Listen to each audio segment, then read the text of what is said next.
কৃষি এবং কৃষক কল্যাণ দপ্তরের উদ্যোগে সিপাহীজলা জেলা কৃষি এবং কৃষক কল্যাণ দপ্তরের সহযোগিতায় জেলাভিত্তিক কৃষক সম্মান এবং কৃষি যন্ত্রপাতি প্রদান উপস্থিত দপ্তরের মন্ত্রী সহ অন্যান্য বিশিষ্টজনেরা।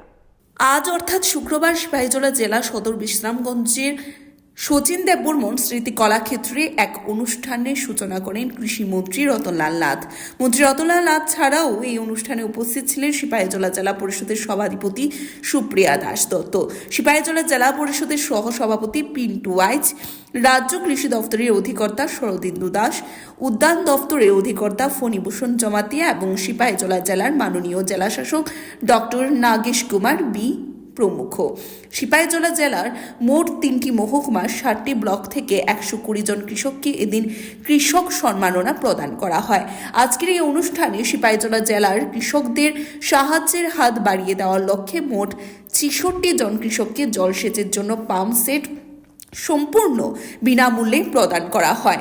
অনুষ্ঠানের প্রধান অতিথির ভাষণে মন্ত্রী শ্রী রতনলাল নাথ বলেন, দেশের অর্থনৈতিক উন্নয়নে কৃষির ভূমিকা অপরিসীম, আর এই কৃষিকাজকে এগিয়ে নিয়ে যাওয়ার জন্য কৃষককে সাহায্য করতে এই সরকার সর্বদাই কৃষকদের সহায়তা বা সহযোগিতার হাত বাড়িয়ে দিচ্ছে। গত 10,49,000 হেক্টর, কিন্তু গ্রামের দিকে আমরা সকল চাষ করতে পারি না। কতটুকু করতে পারে? মাত্র 24%। জায়গা খুব কম, কৃষি জমি করার জন্য জমি খুব কম, ফরেস্ট ল্যান্ড, কিন্তু মাত্র 24%-এর উপরে আমার দাঁড়িয়ে আমার রাজ্যে স্বাবলম্বী হতে হবে থাকতে। এবং আপনারা জানেন রাজ্যে 8টি জেলার মধ্যে দক্ষিণ ত্রিপুরা, সিপাহীজলা এবং গোমতী জেলা শস্য ভান্ডার হিসেবে পরিচিত।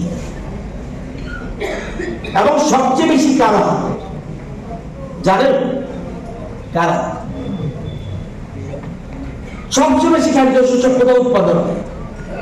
Bureau report, Tripura news 8। মশলার দায়িত্বে হাম্বাই গ্রুপ, গুণমানে সেরা, রান্নার ভরসা। হাম্বাই গুরু মশলা সম্পূর্ণ প্রাকৃতিক, অপার গুণ ও উপকারিতায় পরিপূর্ণ।